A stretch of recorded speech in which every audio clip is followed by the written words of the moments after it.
Amen. Amen. Gloire à notre Seigneur ce matin. Amina. Ce cantique doit nous donner déjà tout le message de ce matin. Ce cantique est l'exhortation ce matin pour nous et pour chacun de nous.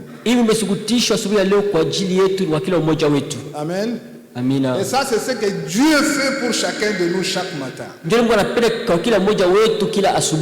Chaque jour, Dieu te manifeste son amour. Que tu le comprennes ou pas, l'amour de Dieu, il le fait pour toi chaque jour. Amen. Amina. Nous bénissons Dieu ce matin pour la présence de chacun de nous. Nous bénissons notre berger qui n'est pas avec nous. Nous bénissons tous les collèges des anciens. Nous bénissons tous les conseils paroissiaux. Nous bénissons tous les bien-aimés qui sont partis animer ce culte de l'autre côté de Mukuba. Et soyez bénis vous tous qui êtes là. Que toute la gloire revienne à notre Dieu. Amen. Amina. Gloire au Seigneur.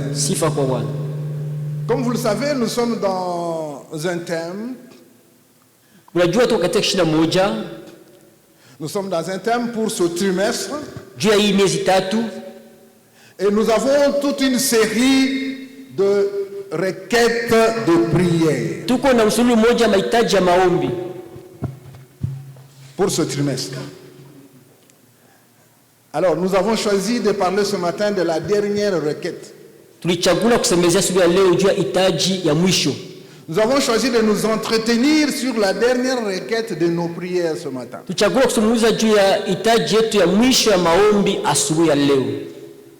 Qu'est-ce que la dernière requête dit? Nous allons la lire. Prions pour que nous comprenions le sens profond et le but de notre consécration. Anasema tuombe ili tupate kuelewa maana ya uketo na shaba ya kujitoa kwetu.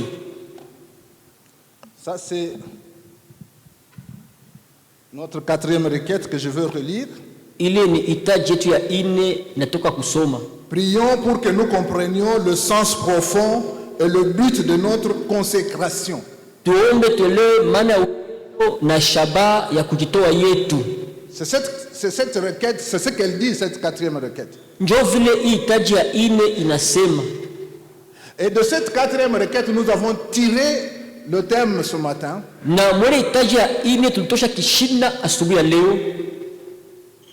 Qui dit ceci. Les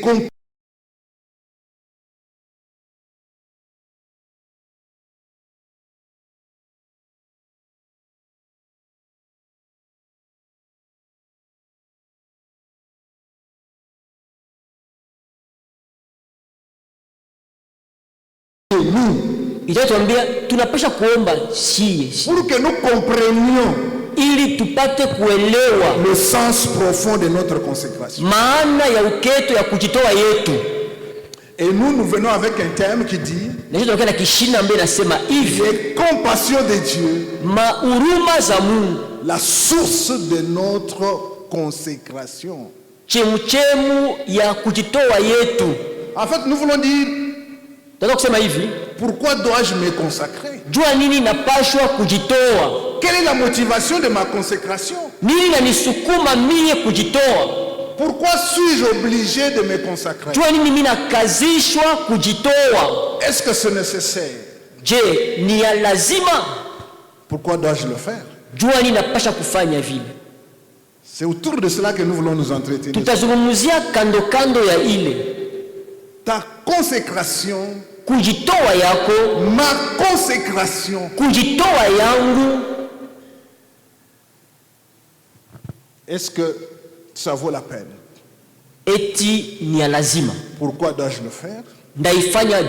Qu'est-ce qui me pousse à le faire? Ai-je raison de le faire? Je, niko na sababu ya kuifanya? Suis-je intelligent pour le faire? Mimi nina akili kwa kuifanya? Ma prière est qu'après cette exhortation ce matin, maombi yangu ni kusema kisha isubutisho ya asubuhi ya leo, que nous soyons tous consacrés au Seigneur. Shi bote tujitoe kwa Bwana. Que nous trouvions des raisons de nous consacrer. Tupate masababu ya kujitoa. Oui. Ndiyo. Que nous trouvions la motivation de nous consacrer pour le Seigneur. Tupate sukumo ya kujitoa kwa ajili ya Bwana. Amen. Amina. Je prie que le Saint-Esprit ce matin naomba Roho Mtakatifu asubuhi ya leo nous saisisse, atushike et nous fasse saisir cette exhortation, na afanye tushike hii sugutisho ya asubuhi ya leo, nous fasse comprendre afanye tuelewe jusqu'à quel point mpaka kuatua gani Dieu nous veut consacrer, Mungu anatupenda tujitoe, jusqu'à quel point il attend notre consécration, mpaka kuatua gani anangojea kujitoa yetu. C'est en cela qu'il va nous voir intelligents. Ni kwa ile atatuona watu wenye akili. Amen. Amina. Alors, notre requête a 2 versets. Asa, hitaji yetu iko na mistari mbili. Quand vous lisez dans les requêtes que nous avons, que notre berger nous avait donné, mkisoma mahitaji ile mchungaji alitupatia, cette dernière requête, hii hitaji ya mwisho, la 4e, hii hitaji ya 4, elle a 2 versets. iko na mistari mbili ya Biblia. Et ce matin, nous avons choisi de parler d'un seul verset. Tutachagua asubuhi leo kusemezea juu ya mstari mmoja. Et c'est Romains 12. Na ni Waroma sura 12. Son premier verset. Na ile mstari yake ya kwanza. Romains 12, 1. Waroma 12:1. Nous aurions voulu parler de Romains 12, 2 aussi. Tungipenda kusemezea juu ya Waroma 2 pia. Parce que ces versets sont liés. Kwa maana hii mistari zinaungana. Mais ça doit faire l'objet d'un autre enseignement. Na ile inaweza fanya kishina ya mafundisho mengine. Parce que ce deuxième verset est aussi chargé d'informations. Bwana, hii mstari ya pili ndani yake mko mahabari za mingi. Alors, pour rester dans la logique de notre requête de prière, kubakia katika ile taratibu ya hitaji yetu ya maombi, nous allons nous arrêter au verset 1. Tutashimamia kwa mstari ya kwanza du chapitre 12. ya sura ya 12. Alors, pour ce matin, sasa kwa asubuhi ya leo, nous n'avons pas choisi d'aller trop dans le grec. hatupendi kuingia sana katika Kiunani. Nous avons voulu rester dans les différentes traductions de la Bible. Tulipenda kubakia katika matafsiri ya kuchana ya Biblia. Parce que plusieurs ont traduit ce même verset là. Ba mingi balitafsiria hii mstari mmoja ile. Alors nous voulons nous entretenir sur leurs différentes traductions. Comment ils nous ont rendu ce verset?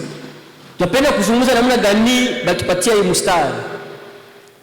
Alors j'ai ramené avec moi plusieurs versions que j'ai mis sur mon écrit ici, que je vais lire. Ndasoma hapa. Amen. Amina. Je commence par la version parole de vie. Qu'est-ce qu'elle dit de ce verset? Naanza kutafsiri parole de vie nasema nini? Je vous demande donc, frères, à cause de la bonté que Dieu vous a témoignée, de lui consacrer votre être tout entier, que votre corps, vos forces, toutes vos facultés soient mis à sa disposition comme une offrande vivante, sainte et qui plaise à Dieu. Amina. Kwa sababu hii ndugu, ninawasihi ninyi kwa rehema za Mungu, mtoe miili yenu iwe dhabihu iliyo hai, takatifu, ya kupendeza Mungu, ndiyo utumishi wenu ulio na maana. Amen. Amina. Toi, tu lis dans quelle version? Bible Swahili. Ah, là, il n'y a pas de version Swahili. Mais moi, je vais lire plusieurs versions. Il faudra peut-être que tu traduises directement avec moi, parce que tu n'as pas toutes ces versions ici. Amen. Amina. Ça, c'était parole de vie. Il dit, à cause de la bonté que Dieu nous a témoigné. Anasema sababu ya mapendo ya Mungu ili alituonesha. Il nous exhorte, nous, de lui consacrer tout notre être entier. Anatusugusha shie tujitoe shie bote kwake. Ça, c'est la parole de vie. Ile ni parole de vie. À cause de la bonté. Sababu ya mapendo ya Mungu. Bible dit ça. Bible, le Seigneur dit ceci. Bible isemea nasema hivi. Je vous invite donc, frères, na mialika basi ndugu, à cause de cette immense bonté de Dieu, sababu yele wema kubwa ya Mungu. Parole de vie disait, à cause de la bonté que Dieu vous a témoigné. Parole de vie nasema sababu ya wema wa Mungu aliwaonesha. Le Seigneur dit, à cause de cette immense bonté de Dieu, à cause de ça, sema nasema sababu ile munene ya wema ya Mungu, sababu ya ile, offrez-lui votre corps comme un sacrifice vivant. Mumutolee mili yenu kama sadaka iliyo hai. Il dit, ce qui sera de votre part un culte spirituel. Anasema kwa ngambo itakuwa ibada ya kiroho. Il dit, c'est quand vous faites cela, anasema wakati mnafanya ile, que vous rendez à Dieu un culte spirituel. Ndio mnamtolea Mungu ibada ya kiroho. Ça, c'est le Seigneur qui ajoute cette information. Semeli anaongeza ile habari. Nous allons voir le français courant. Qu'est-ce qu'il lui dit? Taona français courant anasema nini? Il dit, frère, anasema ndugu, parce que Dieu a ainsi manifesté sa bonté pour nous. Sababu Mungu alionyesha hivi mapendo yake kwa ajili yetu.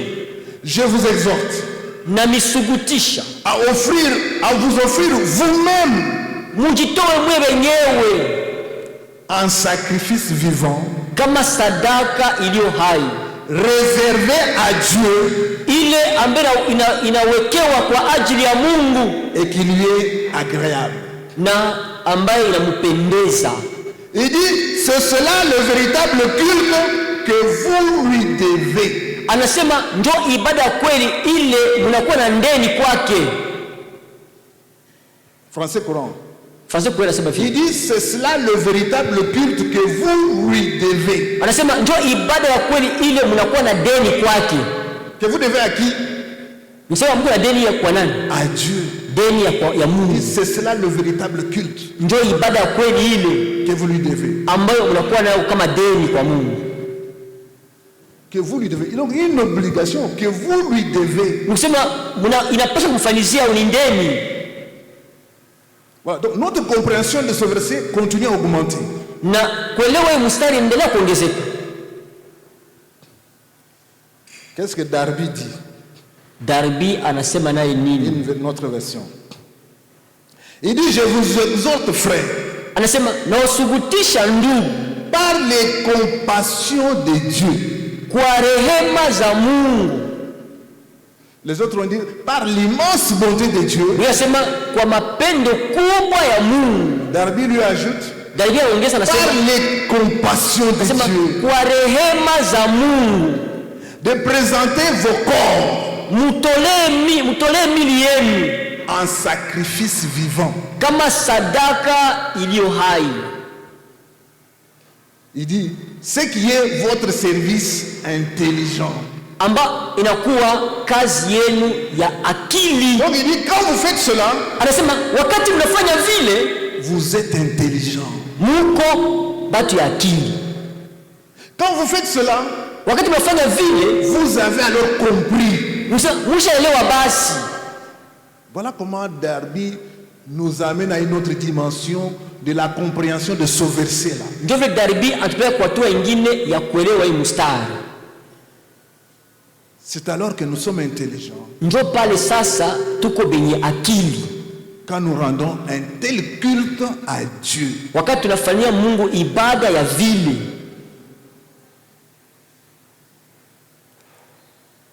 La version Bible Martin dit ceci. Tafsiri Bible Martin inasema hivi.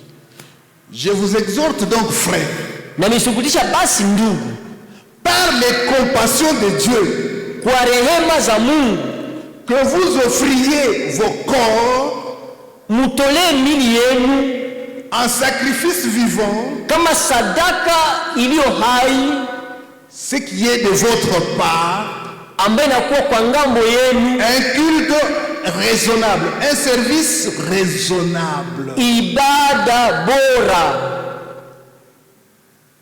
Donc, quand vous faites cela, Ni kusema wakati mnafanya vile, vous faites quelque chose de raisonnable. mnafanya kitu moja kia mzuri. Donc, vous avez réfléchi Ni kusema msha kufikiri et vous êtes raisonnable. na muko na akili. Quand vous rendez à Dieu ce culte-là, Wakati mnapatia Mungu ile ibada, je vous exhorte donc, na misugutisha basi, bien-aimés, wapendwa, soyons raisonnables, tuwe benye akili soyons nzuri, intelligents tuwe benye akili de savoir quel culte devrions-nous rendre à Dieu. ya kujua ibada gani tunapaswa kumtolea Mungu. La dernière version que j'aime bien, j'ai mis ça en dernier parce que j'aime cette version. Tafsiri ya mwisho nilitia kumwisho, juu nipendaga sana. Parole vivante. Parole vivante. Comment cette version a rendu ce verset? Namna gani hii tafsiri ilionyesha ile mstari? Lisons. Tusome. Je vous demande donc, Na waomba basi, frères, ndugu, à cause de la bonté que Dieu vous a témoignée, kwa ajili ya wema Mungu aliwaonesha, à cause de la bonté que Dieu nous a témoignée, kwa ajili ya wema Mungu alituonesha, de lui consacrer ya kumtolea votre être tout entier, umutu wenu wote uzima, votre corps, mwili yenu, vos forces, nguvu zenu, toutes vos facultés, akili yenu yote soient mis à sa disposition ikuwe kwa upande wake comme une offrande vivante kama sadaka iliyo hai et qui plaît à Dieu. ambayo inampendeza Mungu. Et puis il ajoute, Kisha naongeza, c'est là njo pale le culte spirituel ibada ya kiroho qui a un sens, ambayo inakuwa na maana, un culte logique ibada bora conforme à ce que la raison vous demande. ambayo ifananishwe na ile sababu inawaomba. Un culte qui a un sens, Ibada ambayo inakuwa na maana, qui est censé, qui a un sens. ambayo inakuwa na maana. Un culte logique, Ibada bora conforme à ce que la raison vous demande. ya kufananishwa na ile sababu inawaomba. Bien-aimés, Wapendwa, le vœu de mon cœur, kutaka kwa moyo wangu que nous arrivions à comprendre tufikie kuelewa ce verset hii mstari, et que nous puissions nous mettre à la hauteur de ce que l'auteur nous demande. tujiwe kukipimo ya ile mwandishi anatulomba De rendre ce genre de culte à Dieu. ya kufanyia Mungu ile ibada, Un culte qui a un sens, ibada ambayo inakuwa na un maana, culte logique, ibada bora conforme à ce que la raison vous demande. ambayo inafananishwa na ile sababu inawaomba. Un culte réfléchi. Ibada unafikiri na mafikiri mema. Donc nous ne viendrons pas dimanche à un culte va-et-qui-va. Au tukia sikia Mungu ibada tu tunakuja na mule tunataka. Nous ne viendrons plus au culte sans raison. Au tukia tena kuibada bila sababu. Nous ne viendrons plus à un culte sans réfléchir. Au tukia kamwe kuibada bila kufikiri vizuri. On comprendre pourquoi j'y vais. Kuelewa jua nini mimi naenda kule. Quelle est ma motivation? Nini nisukuma kuya huko? Pourquoi suis-je là ce matin? Jua nini kwa asubuhi ya leo? Je vous exhorte, frères. Na wasugutisha ndugu. Amen. Amina. Que le Dieu du ciel saisisse chacun de nous ce matin. Mungu wa mbingu ashike kila mmoja wetu asubuhi ya leo. que nous puissions saisir quel type de culte nous rendons à Dieu. Tushike aina gani ibada tumtolea Mungu. Dieu attend de nous une consécration. Mungu anangojea kwetu kujitoa. Pourquoi? Jua nini? À cause sababu de ses compassions, ya huruma zake, à cause de son immense bonté. sababu ya wema wake kubwa. Alors soyons intelligents. Basi tuwe na akili. La version dit, c'est alors que nous sommes intelligents si nous rendons ce culte à Dieu.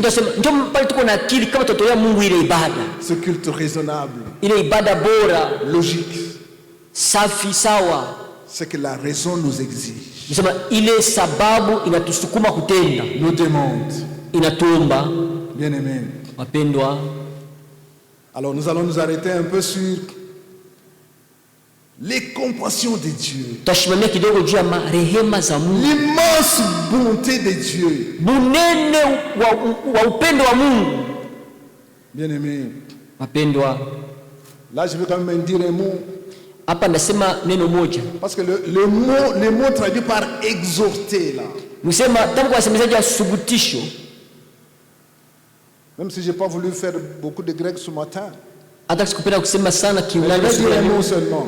nasema tu neno moja tu. Parakalen, Parakalen c'est le mot qui est rendu par exhorter. njoo pale atoshaka ile Je subutisho, vous exhorte. nguvu kama vile ya baba moja, D'un encouragement comme celui d'une mère à son enfant. kutilia moyo kama vile ya mama moja kwa mtoto wake. C'est de cet encouragement qu'il s'agit ici. Ni ile kutupa nguvu wanasemezea hapa. Le parakalen qu'on amène par dire exhorter. Bon, quand on dit exhorter, on comprend d'une certaine manière, n'est-ce pas?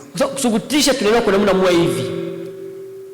Mais quand le père encourage son fils, Wakati baba anatia nguvu mwanake, quand une mère encourage son fils ou sa fille, wakati mama anatia nguvu mtoto wake mwanaume au mwanamke, c'est de cela qu'il s'agit ici. ni hili nasemezea hapa.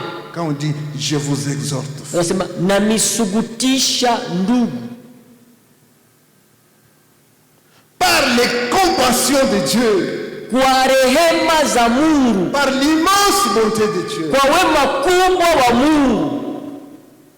Mais quand est-ce que la compassion de Dieu ou les compassions de Dieu, l'immense bonté de Dieu se sont manifestées à leur comble? Wakati gani wema kubwa ya Mungu ilionekana mpaka juu? C'est à la croix de Golgotha.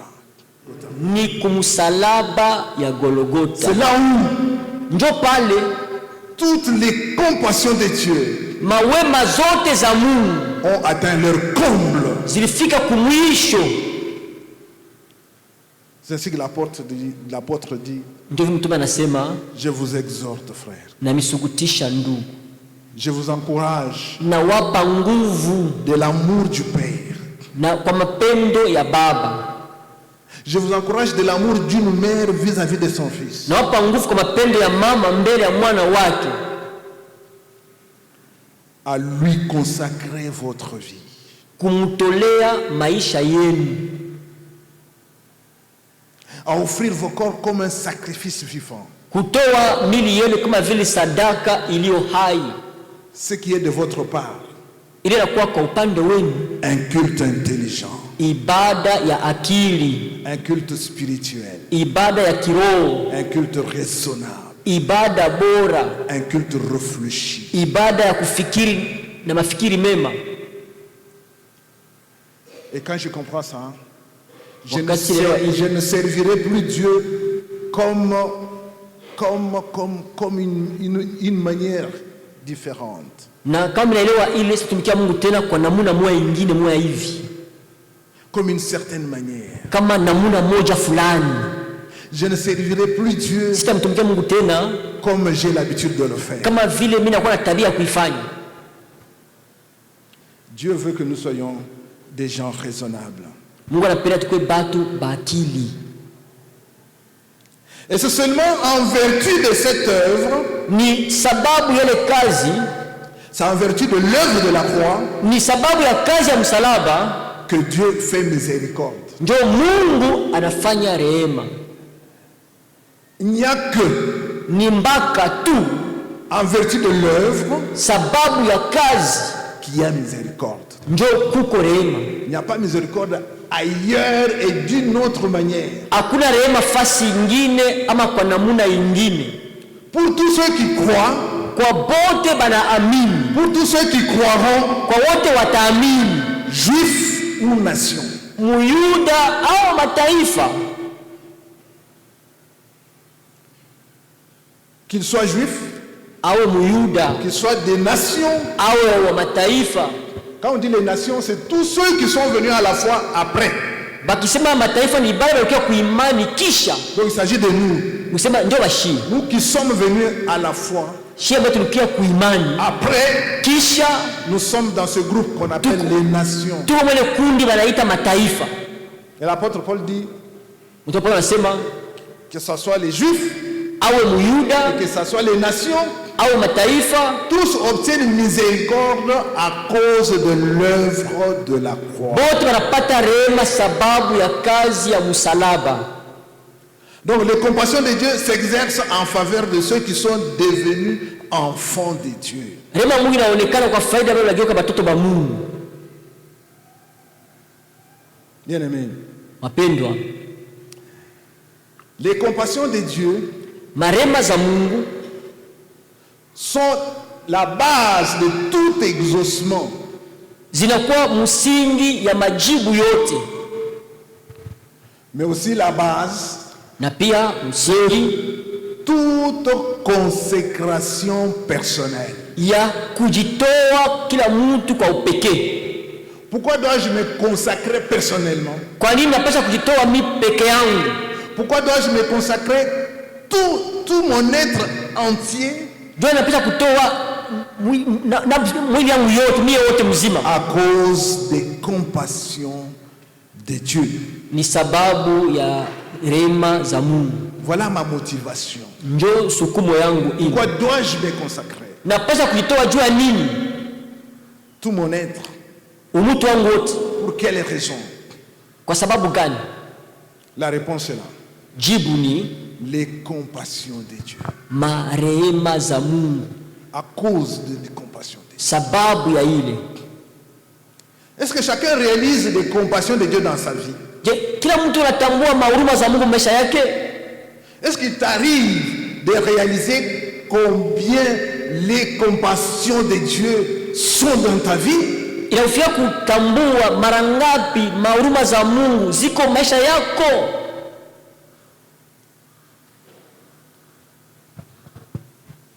As-tu raison d'être là ce matin? Je, uko na sababu ya kuwa asubuhi ya leo? Quand je méditais sur ce texte hier, wakati nilikuwa na fikiri hii usomi jana, j'ai réalisé combien na nitambua mara ngapi je bénéficie des compassions de Dieu. Na faidikia marehema za Mungu. J'ai réalisé combien. Nilitambua mara ngapi. J'ai regardé autour de moi. Niliangalia kando kando yangu. Combien de mes frères, combien de mes amis, même les plus proches, ne sont plus dans ce monde. Mara bangapi rafiki yangu, bandugu yangu, hata bakaribu sana, hawata mwa dunia. Alors il n'y a pas que ça, beaucoup de choses encore. Aina tumbaka ile bitu bya mingi tena. J'ai dit mais les compassions de Dieu pour moi, nasema mahuruma za Mungu kwangu, mais sont énormes, immenses. Ni za mingi tena kubwa. Motivation pour moi, sukumo kwa ajili yangu, de me consacrer. Ya kulitoa tout entier. Ni yote mzima. Je suis sûr que toi aussi, na wewe pia, si tu fais un œil, tu regardes dans le rétroviseur, ukiangalia mzuri nyuma, tu regardes d'où tu viens, unaangalia kuna unatokea, tu as raison. Uko na sababu. Tu regardes d'où tu viens, unaangalia unatoka wapi, tu regardes la quantité de compassion de Dieu dans ta vie, unaangalia bunene bwa rehema za Mungu maisha yako, pour réaliser là où tu es aujourd'hui, unaangalia vile unakuwa leo, pour réaliser ce que tu es aujourd'hui, ndio kutambua ile uko leo. il y a de quoi te consacrer. kuko sababu ya kujitoa. Maintenant, notre difficulté, Asa magumu, nous ne réalisons pas. Atutambuake. Nous ne voyons pas. Atuonake. Nous ne comprenons pas. Atuelewake. Nous trouvons toujours que non, c'est normal. Ni kawaida, njoo vile pasha tukua. Mais quelle est la raison? Moi, je me suis dit, mais pourquoi certains de mes proches, de mes amis que j'aimais beaucoup, sont partis de l'autre monde, font partie désormais de l'autre monde, alors que moi, je suis encore vivant? Quelle est la raison? Est-ce que je peux trouver des raisons valables pour me convaincre?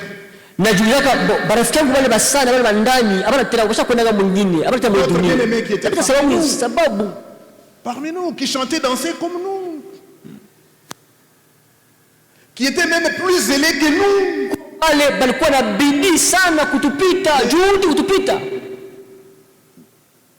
Mais ces jours, ils ne sont pas là. Je ne sais pas pourquoi je dois parler de ces choses ce matin. Que Dieu, le vœu de mon cœur, que nous réalisions la compassion de Dieu. Que nous trouvions dans les compassions de Dieu une motivation de nous consacrer.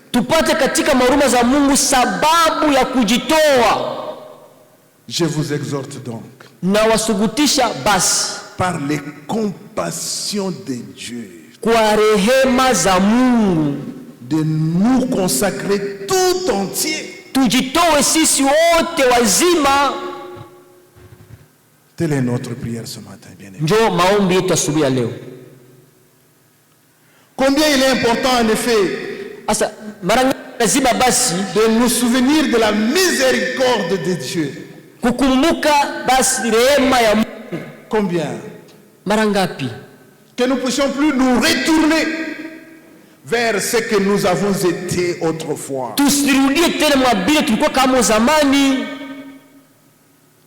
Ce que nous avons été autrefois. Nous sommes nombreux qui regardons encore derrière. Nous sommes nombreux qui faisons un pas en avant et 2 pas, 5 pas en arrière.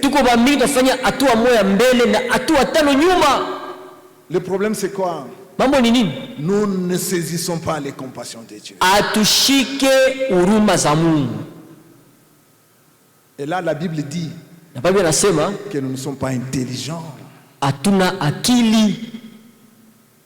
Et que ce n'est pas raisonnable. Et ce n'est pas un culte spirituel. Quand nous faisons cela. Amen. Amina. Il dit, offrons-nous, que nous puissions nous offrir comme un sacrifice vivant. Bien aimé, nous sommes un sacrifice vivant. Nous ne sommes pas dans la religiosité. Ça, bien aimé, si vous êtes encore dans la religiosité, sortez de ça. Nous sommes un sacrifice vivant. Vivant. C'est quoi un sacrifice vivant?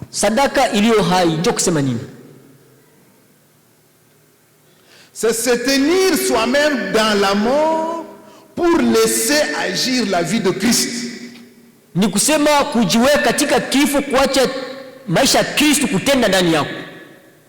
Se tenir soi-même dans la mort pour laisser agir la vie de Christ. C'est ce que nous trouvons dans cette expression sacrifice vivant.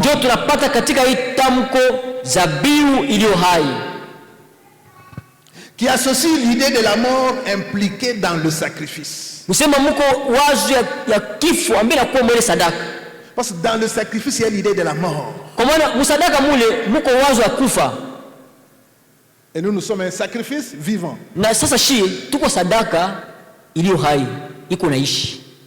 Amen. Amina.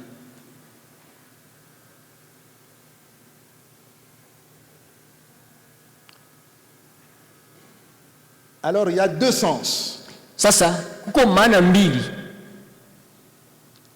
Le premier sacrifice, c'est celui par lequel le Christ offre sa propre vie à Dieu. Sadaka kwanza ni ile Kristo anatoa maisha yake mwenyewe kwa Mungu. Donc c'est le même mot qui est utilisé pour le sacrifice que Christ a fait de sa vie à Dieu. Ni tangu watumia vile Kristo alifanya sadaka yake kwa Mungu. Alors le deuxième sens, asa maana ya pili, c'est celui des Romains 12:1 que nous avons lu. Ni wa Roma 12:1 tulisoma. C'est celui par lequel le fidèle, donc moi, ndio kupitia uaminifu mie weye, je me donne à Dieu. Najitoa kwa Mungu. C'est le même terme pour expliquer ces deux sacrifices. Ndio tuwatafasiria masadaka mbili. Amen. Amina. Donc je me donne tout entier à Dieu. Ni kusema mie wote mzima najitoa kwa Mungu. Alors, le geste d'offrande du corps ne suppose pas un acte de solidarité. Kusema ile tamko ya mwili haisemi kama unapenda kutumika juu ya msaada fulani, kusaidia fulani. L'apôtre Paul dit ceci. Ndipo anasema hivi, je traite durement mon corps. Natumia nguvu mwili wangu, je le tiens assujetti, na utisha, afin qu'après avoir prêché aux autres, je ne sois pas moi-même disqualifié. Kisha kuhubiri wengine mie nisitiliwe pembeni, nisitoshwe. Donc je dois tenir mon corps assujetti. Napasha kushikamisha moyo yangu ya mwili yangu kuitisha. Le traiter durement, kuitumikisha na nguvu. C'est un sacrifice. Ile ni zabihu. Donc je le considère comme mort. Najua kama vile nishakufa. Et c'est ce qui est de ma part. Na njoo ile kwa ngambo yangu. Un culte raisonnable. Ibada ya akili. Intelligent. Ibada ya akili. Et spirituel. Na ibada ya kiroho. Bien aimé. Wapendwa. Parfois nous sommes tentés de nous donner aux autres. Mara mingi tunataka kujitoa kwa wengine. Dans le service. Kubatumikia wakazi. Mais nous oublions l'essentiel. Lakini tu na sababu ya lazima. Il y a des gens qui sont très actifs. Kwa batu biko na juhudi sana. On le trouve par là, on le trouve par ici. Namona huku, namona kule. Rendant service aux gens. Iko nasaidia watu. Ce qui est très bien. Ni mzuri sana. Très très actif. Iko na juhudi sana. Mais lui-même, sasa ye moya ne s'est jamais offert à Dieu. Aizoea kutoka kwa Mungu kamwe. Il fait tout. Afanya biote. Mais lui-même ne s'est jamais donné à Dieu. Ye peke aizoea kutoka kwa Mungu. Lui-même ye moya n'a pas de relation verticale. Ana na uhusiano ya kutoka chini kupanda yulu. Mais très actif. Lakini mumbidi sana iko ndani. C'est ce que la Bible appelle un zèle amer. Ndio wanasema bidii ya uchungu. Mais très actif. Il ne prend pas le temps lui-même ana wakati yeye mwa kukamata wakati yeye mwa de s'offrir à Dieu. Ya kujitoa yeye mwa kwa Mungu. Bien-aimé, mapendwa, le geste doit être d'abord vertical. Tendo yapasha kwanza ya kutoka chini kupanda yulu. Je dois d'abord m'offrir moi-même à Dieu. Napasha kujitoa mimi mwa kwa Mungu avant d'offrir les services aux autres. Mbele ya kufanya makazi kwa wengine.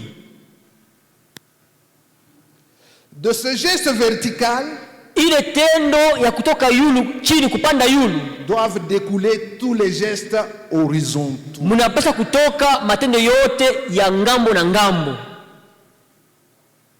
De l'amour que j'ai envers le Père, toka mapendo niko nayo kwa Baba, doit découler l'amour que j'ai envers mes frères. Mutatoka ile mapendo niko nayo kwa bandugu. Si je n'ai pas d'amour envers le Père, kama sina mapendo kwa Baba, si je ne me suis pas moi-même sacrifié envers le Père, kama mimi moya sijitoa kwa Baba, si je ne suis pas un sacrifice vivant vis-à-vis du Père, kama mimi siko sadaka iliyo hai kwa Baba, tout ce que je fais vis-à-vis de mes frères, biote unafanya ndugu zangu mbele ya ndugu zangu, c'est de l'activisme. Inakuwa tu ni kazi ya matendo tu. De l'activisme. Ni matendo tu. C'est de l'humanitaire. Inakuwa ni ya kusaidiana tu mkimutu. C'est de la philanthropie. inakuwa ni msaada tu ya kusaidia watu. Ce n'est pas mal de faire toutes ces choses-là. Kufanya ile yote kufanya haina mubaya. Mais la parole nous dit, lakini watuambia, être intelligent, kuwa na akili, être raisonnable, kuwa mwenye akili, c'est d'abord se consacrer tout entier au Père. Toi-même d'abord. Ni kwanza kuitoa wewe wote kwa Mungu. Wewe moya. Avant toute chose. Mbele ya kila kitu. Quelle est la motivation de tout ce que tu fais là? Sasa nini unakusukuma kufanya bile byote unafanya? Si tu n'as pas encore regardé à ta consécration. Kama wewe bado kuangalia kujitoa kwako. Personnel. Wewe moya kwa upekee. Ta consécration personnelle. Kujitoa yako wewe mwenyewe kwanza. Est-ce que ça te pousse à être intelligent? Selon ce que nous avons lu. Est-ce que c'est raisonnable? Quand tu regardes à toi-même à ta propre consécration, tu te dis, est-ce que c'est raisonnable? Est-ce que c'est intelligent ce que tu fais? Ou alors tu es dans l'humanitaire? Bien-aimés, que Dieu nous aide à nous réveiller. Cette quatrième requête, quand je l'ai lue, elle m'a révolté. Que nous comprenions le sens profond de notre consécration.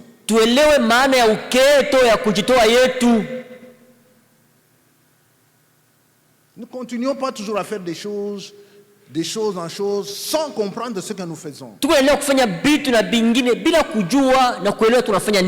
Regardons toujours bien nos motivations.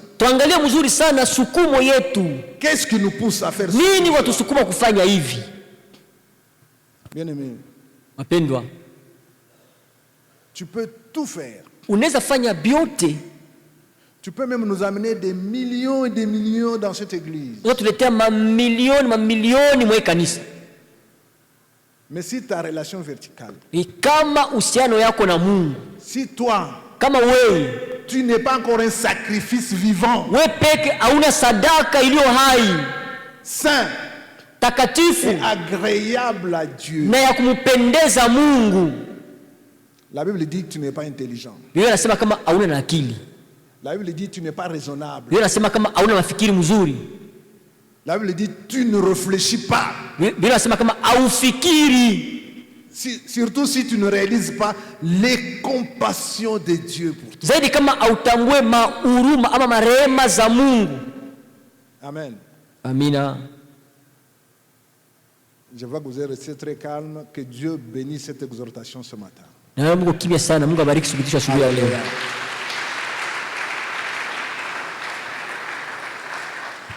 Neno litasimama,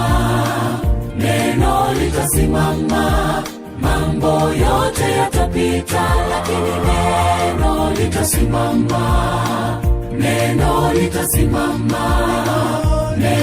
litasimama, mambo yote yatapita, lakini neno litasimama.